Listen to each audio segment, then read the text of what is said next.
बताएं कि light diesel की कीमत में 8 रुपये 8 पैसे फी लीटर का इजाफा हो गया। जेट फ्यूल की कीमत में 111 रुपये 44 पैसे फी लीटर की कमी कर दी गई। मजीद जानते हैं डॉन न्यूज़ के नुमाइंदे ताहिर शिरानी से। ताहिर, अपडेट कीजिएगा।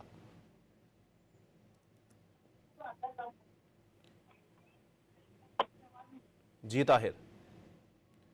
लाइट डीजल की कीमत में 8 रुपये 8 पैसे फी लीटर का इजाफा हो गया। जेट फ्यूल की कीमत में 111 रुपये 44 पैसे फी लीटर की कमी कर दी गई। आपको अपडेट कर रहे हैं। लाइट डीजल की कीमत में 8 रुपये 8 पैसे फी लीटर का इजाफा हो गया।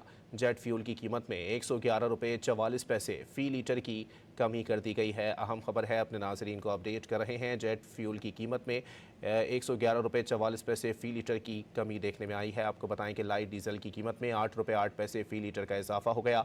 जेट फ्यूल की कीमत में 111 रुपये 44 पैसे फी लीटर की कमी कर दी गई है।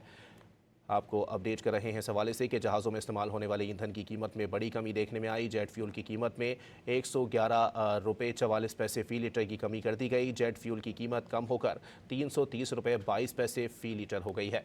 लाइट डीजल की कीमत में 8 रुपये 8 पैसे फ़ी लीटर का इजाफा हो गया, जबकि जेट फ्यूल की कीमत में 111 रुपये 44 पैसे फ़ी लीटर की कमी कर दी गई है। इस हवाले से आपको मज़ीद बताएँ कि जेट फ्यूल की कीमत कम होकर 330 रुपये 22 पैसे फ़ी लीटर हो गई। लाइट डीजल की कीमत में 8 रुपये 8 पैसे फी लीटर का इजाफा हो गया।